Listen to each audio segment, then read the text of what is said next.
étant malade. Ce n'est pas une maladie inventée. Tous les chefs de département qui sont partis ont été saisis, toutes les juridictions, le milieu carcéral en chef, le milieu hospitalier, et je crois que l'opinion publique nationale et internationale n'est plus étrangère à son état, quand le raisin était devenu monotone dans la cité en liberté, en raison de son état de santé, de son évacuation aux frais de l'État ordonné, et que le procès soit... Je vous remercie et j'avoue qu'il n'est toujours jamais aisé de prendre la parole après le pouvoir, pour le voir, avec toute son éloquence. Mais qu'à cela n'est pas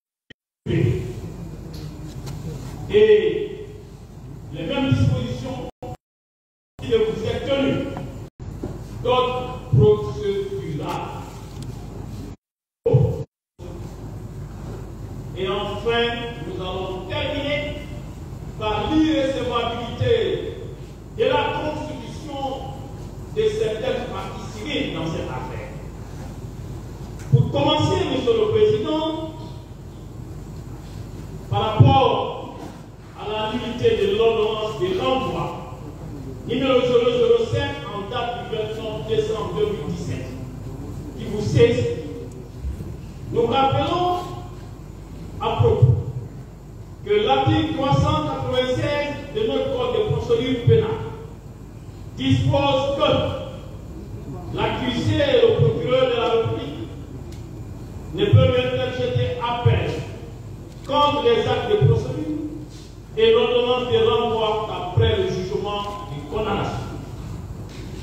La demande en nullité de l'ordonnance de renvoi ne peut être formée que dans les cas suivants. 1. Pour les causes d'incompétence. 2. Si le fait n'est pas qualifié de crime par la loi. 3. Si le ministère public n'a pas été entendu. 4. Si l'ordonnance de renvoi n'a pas été rendue conformément à la loi. 5. Si les délais de procédure n'ont pas été respectés. Monsieur le Président, la défense de M. Aboubakar Diakité du Toufa relève 2 cas de nullité en application de cette disposition. Il s'agit de la nullité de l'ordonnance de renvoi pour cause d'incompétence des magistrats instructeurs. Deuxième cas de nullité, il s'agit de la violation manifeste de la loi par l'ordonnance de renvoi. Monsieur le Président, nous rappelons que M. Aboubakar Diakité est renvoyé devant ce tribunal pour des faits de meurtre, assassinat, coups et blessures volontaires, viol et complicité, vol à main armée et non-assistance à personne en danger, entrave aux mesures d'assistance, enlèvement, torture et séquestration. Monsieur le Président, cette ordonnance, elle est nulle. Et lorsque vous prenez le dossier de la procédure, vous allez vous apercevoir que le réquisitoire, en vertu duquel l'information judiciaire a été ordonnée dans cette affaire, c'est bien le réquisitoire en date du 8 février 2010. Ce réquisitoire, Monsieur le Président, a été pris en application de l'article 32 de notre ancien code de procédure pénale qui permettait exceptionnellement à Monsieur le procureur général de demander l'ouverture d'une information en saisissant tout juge d'instruction et indépendamment de toute question de compétences territoriales. Je vous en donne lecture. Et cet article disposait général est chargé de veiller à l'application de la loi pénale dans toute l'étendue du ressort de la Cour d'appel. À cette fin, il lui est adressé tous les mois par chaque procureur de la République un état des affaires de son ressort. Le procureur général a dans l'exercice de ses ressorts de la compétence de ses magistrats. Il peut également requérir toujours d'instruction des grands publics seulement que de saisir un seul juge. La conséquence, c'est que ces dossiers a été instruits par 3 juges d'instruction, Monsieur le Président, alors que ces 3 juges d'instruction détiennent leur compétence collégiale d'aucun territoire. C'est faisant, les règles de compétence ont été violées en la matière. C'est faisant, Monsieur le Président, il y a lieu d'arrêter l'ordonnance. Monsieur le Président, je vois les téléphones dans la salle. Arrêtez de prendre les images avec les téléphones dans la salle. Continuez, s'il vous plaît. Monsieur le Président, comme deux symboles de l'unité, de l'ordre de la loi, on est à tout, Monsieur le Président, que cette ordonnance a violé la loi et le président des dispositions des articles 11 alinéa 2 de la loi 15 alinéa 1 au pacte de l'article de droit civil et politique 12 et la charte de la Constitution fait office de l'anticipé des constitutions. L'article préliminaire du code de procédure en date du 8 février 2010. C'est le réquisitoire introductif dans le charte visé. Des faits constitutifs dans aux mesures des faits dont des excès en violation de la règle et la sécurité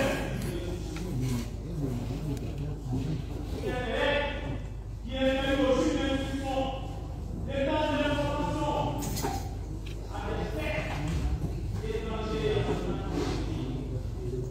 Il s'agit bien de l'article 142 alinéa 2 qui dispose expressément lorsque les faits non mis au réquisitoire sont portés à la connaissance du juge d'instruction. Celui-ci doit immédiatement communiquer au procureur de la République les faits ou les mots qu'il est responsable. Le procureur de la République alors soit désigné du juge d'instruction par l'exécutoire suprême qui informe ces faits nouveaux, soit écrit ou vertu de l'information dite, soit saisi des institutions des jurements, soit ordonné une enquête, soit décidé des informations suivies, soit transmettre des scènes ou des verbaux au procureur de la République également conduit. Monsieur le Président.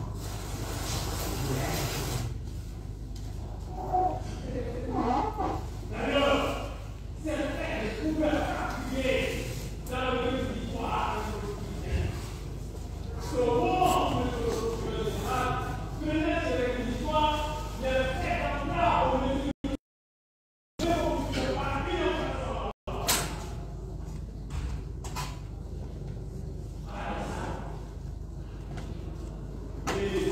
tout à fait compréhensible, inexplicable.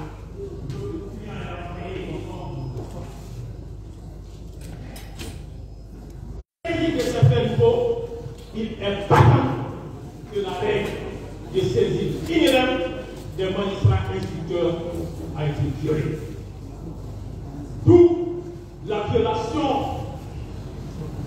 manifeste des dispositions de l'article 146. Mais Monsieur le Président, il est également incompréhensible que notre client soit renvoyé pour ces mêmes faits d'assistance, alors qu'il n'a jamais, Monsieur le Président, été inculpé de ces faits-là. Je vous invite à lire son procès verbal de première comparaison. Nulle part il n'a été question des dispositions de l'article 297. Nulle part il n'a été question des faits constitutifs de cette infraction, Monsieur le Président. Et vous savez très bien l'article préliminaire de l'autre code de procédure pénale, tout comme l'article 198, oblige le magistrat instructeur à notifier à la personne poursuivie les charges retenues contre elle. Les dispositions de l'article 98 obligent le magistrat instructeur, Monsieur le Président, à porter à la connaissance de la personne poursuivie chacun des faits avec leur qualification juridique. Si cela a été fait pour les autres infractions dans le réquisitoire, dans le procès verbal des premières comparutions, vous vous apercevrez que ça n'a pas été le cas en ce qui concerne l'infraction d'entrave aux mesures d'assistance. Du coup, vous conviendrez avec nous que l'ordonnance de renvoi a été rendue en violation des dispositions combinées de l'article préliminaire alinéa 8 et 198 de notre code de procédure pénale. Monsieur le Président, vous avez enfin la violation d'un principe qui constitue une véritable garantie d'un procès juste et équitable, qui par ricochet a été violé. Il s'agit du principe de la non-rétroactivité de la loi pénale, Monsieur le Président. La loi pénale n'a pas vocation à rétroagir, à s'appliquer à des situations juridiques antérieures à son entrée en vigueur. C'est pourquoi nous avons fait état dans nos écritures des instruments juridiques internationaux, tout comme nos textes de loi, qui interdisent qu'un magistrat puisse poursuivre une personne pour des faits qui ne constituent pas une infraction au moment des faits. Monsieur le Président, ce principe qui est la conséquence de celui de la légalité des délits et des peines, selon lequel l'ultime nous apprenons sur la légalité, pas d'infraction, pas de sanctions, sans texte de loi applicable. Nous avons souscrit à des conventions, nous avons souscrit à des instruments internationaux, nous les avons ratifiés, mais pourquoi nous ne sommes pas en mesure de les respecter?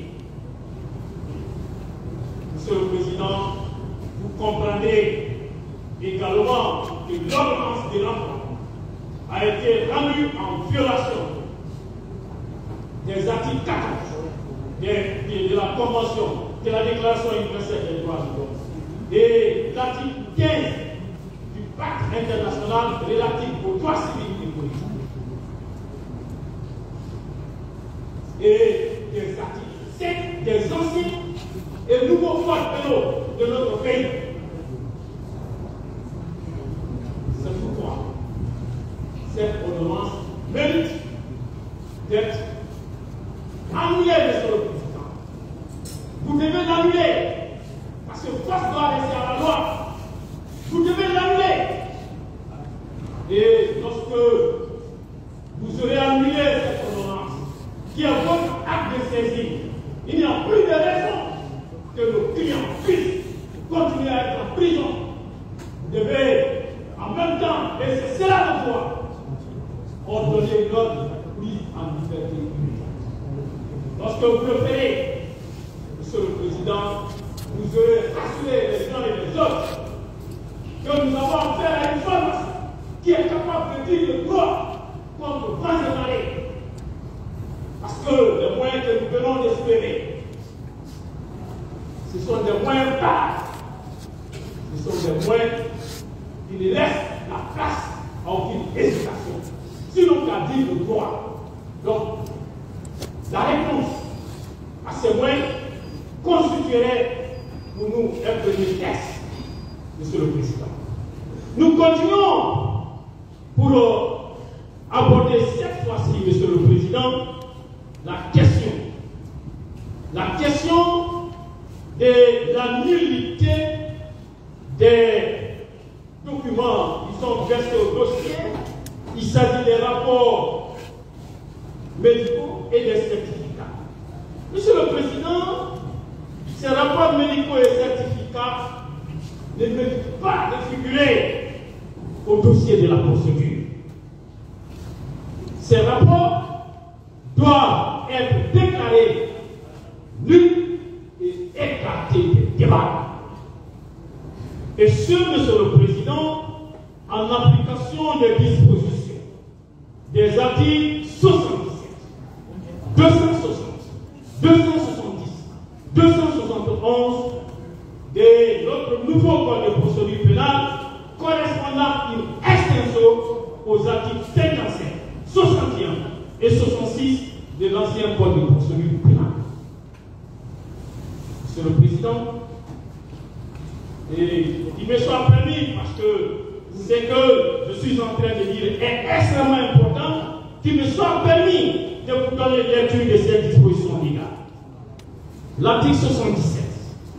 S'il y a lieu de procéder à des constatations ou des examens techniques ou scientifiques, l'officier de police judiciaire a recours à toutes personnes qualifiées, sauf si elles sont inscrites sur des listes prévues à l'article 260, les personnes ainsi appelées prêtent par écrit serment d'apporter leur concours à la justice en leur honneur et conscience. Les personnes désignées pour procéder aux examens techniques ou scientifiques peuvent procéder à l'ouverture des séries. Elles en dressent inventaire et en font mention dans un rapport établi conformément aux dispositions des articles 267 et 270. Elles peuvent communiquer oralement leurs conclusions aux enquêteurs en cas d'urgence sur l'instruction du procureur de la République. L'officier de police judiciaire donne connaissance des résultats des examens techniques et scientifiques aux personnes à l'encontre desquelles il existe des indices faisant présumer qu'elles ont commis ou tenté de commettre une infraction, ainsi qu'aux victimes. Les personnes ainsi appelées prêtent par écrit seulement de donner leur aveu en leur conscience, en leur honneur et conscience. Article 260, à titre exceptionnel, les juridictions peuvent, par décision motivée, choisir les gestionnaires de figurants sur aucune de ces listes. Les modalités d'inscription de ces listes et de radiation sont fixées par les arrêtés du ministre de la Justice. Article 270. Lorsque les opérations d'expertise sont terminées, les experts rédigent un rapport qui doit contenir la description des dites opérations ainsi que leurs conclusions. Les experts signent leur rapport et mentionnent les noms et qualités des personnes qui les ont assistées sur leur contrôle et leur responsabilité pour la réalisation des opérations jugées par eux nécessaires à l'exécution de la mission qui leur a été confiée. Lorsque plusieurs experts ont été désignés et s'ils sont d'avis différents ou s'ils ont des réserves à formuler sur les conclusions communes, chacun d'eux indique son opinion ou ses réserves en l'air compte. Le rapport et les séries ou leurs résidus sont déposés entre les mains du greffier de la juridiction qui a ordonné l'expertise. Ces dépôts est constaté par procès verbal. Avec l'accord du juge d'instruction, les experts peuvent directement et par tout moyen communiquer les conclusions de leur rapport aux officiers de police judiciaire chargés de l'exécution de la commission rogatoire, au procureur de la République ou aux avocats des parties. Lorsque les opérations d'expertise sont terminées, les experts rédigent un rapport qui doit contenir la description des opérations ainsi que leurs conclusions. Les experts doivent attester avoir personnellement accompli les opérations qui leur ont été confiées et signent leur rapport. En cas de désignation de plusieurs experts, s'ils sont d'avis différents ou s'ils ont des réserves formulées sur des conclusions communes, chacun d'eux indique son opinion ou ses réserves en les motivant. Le rapport est scellé ou leurs résidus sont déposés entre les mains du greffier de la juridiction qui a ordonné l'expertise. Ces dépôts est constaté par procès verbal. Article 271. Le juge d'instruction donne connaissance des conclusions des experts aux parties et à leurs avocats après leur avoir convoqué conformément aux dispositions des articles 2 et 3 de l'article 202. Et leur donne également connaissance, s'il y a lieu, des conclusions, des rapports des personnes requises en application de l'article 77 lorsqu'il n'a pas été fait application des dispositions de l'alinéa 2 de l'article 77. Une copie de l'intégralité du rapport est alors remise à leur requête aux avocats des parties. Les conclusions peuvent également être notifiées par lettre recommandée ou lorsque la personne est détenue par les soins du chef de l'établissement pénitentiaire qui adresse sans délai au juge d'instruction l'original ou la copie du récépissé signé par l'intéressé. L'intégralité du rapport peut aussi être notifiée à leur demande aux avocats des parties par lettre recommandée. Si les avocats des parties ont fait connaître au juge d'instruction qui dispose, disons, d'une adresse électronique, l'intégralité du rapport peut leur être adressée par cette voie selon les modalités prévues par l'alinéa 6 de l'article 656. Dans tous les cas, le juge d'instruction fixe un délai aux parties pour présenter des observations ou formuler une demande, notamment au fait de complément d'expertise ou de contre-expertise. Cette demande doit être formée conformément aux dispositions de l'alinéa 10 de l'article 147. Pendant ce temps, le dossier de la procédure est mis à la disposition des conseils des parties. Le délai fixé par le juge d'instruction, qui tient compte de la complexité de l'expertise, ne saurait être inférieur à 15 jours ou s'il s'agit d'une expertise comptable ou financière à 1 mois. Passé ces délais, il ne peut être formulé la demande de contre-expertise, de complément d'expertise ou de nouvelles expertises portant sur le même objet, y compris sur le fondement de l'article 150. Sous réserve de la survenance d'un élément nouveau. Lorsqu'il rejette une demande, le juge d'instruction prend une décision motivée qui doit contenir dans un délai d'1 mois à compter de la réception de la demande.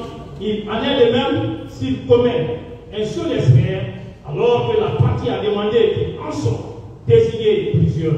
Faute par le juge d'instruction d'avoir statué dans le délai, la partie peut saisir directement la chambre de contrôle de l'instruction. Monsieur le Président, vous comprendrez, à travers la lecture de ces dispositions légales, que lorsqu'une question technique se pose et qui échappe à la connaissance d'un officier de police judiciaire ou à la connaissance du magistrat instructeur ou même à la connaissance de la juridiction de jugement, il est procédé à une expertise. Et un expert doit être nommé. Et lorsque l'expert est nommé, Monsieur le Président, il doit déposer un rapport. Et la loi prévoit alors des experts qui figurent sur une liste dressée par la Cour d'appel ou par les cours d'appel ou par la Cour suprême. Et la loi permet également de choisir tout autre expert qui ne figure pas sur cette liste. Mais cela doit se faire par décision de justice motivée. Et vous comprendrez également qu'il ressort de la lecture de ces mêmes dispositions que, dans la matière, il existe des droits de la défense qui doivent être observés. Ces droits consistent à communiquer aux parties ou à leur conseil, Monsieur le Président, le rapport d'expertise, au fait de pouvoir présenter des expertises. Et ce pour leur permettre, s'il y a lieu, de solliciter un complément d'expertise, une contre-expertise, ou même de demander une nouvelle expertise. Mais, Monsieur le Président, je me suis amusé lorsque j'ai reçu la clé qui nous a été communiquée et qui n'est pas la voie ordinaire de communication des pièces, des dossiers de poursuivis. J'ai eu à parcourir les certificats médicaux versés au dossier, les rapports versés au dossier. Mais Monsieur le Président, j'avoue qu'il s'agit tout sauf des rapports d'expertise, au sens de ces dispositions. Donc, je viens de donner. Vous avez des certificats qui ont été, des complaisances, qui ont été délivrés à la volée. Vous avez même des tableaux, Monsieur le Président, des tableaux qui sont considérés comme étant des rapports.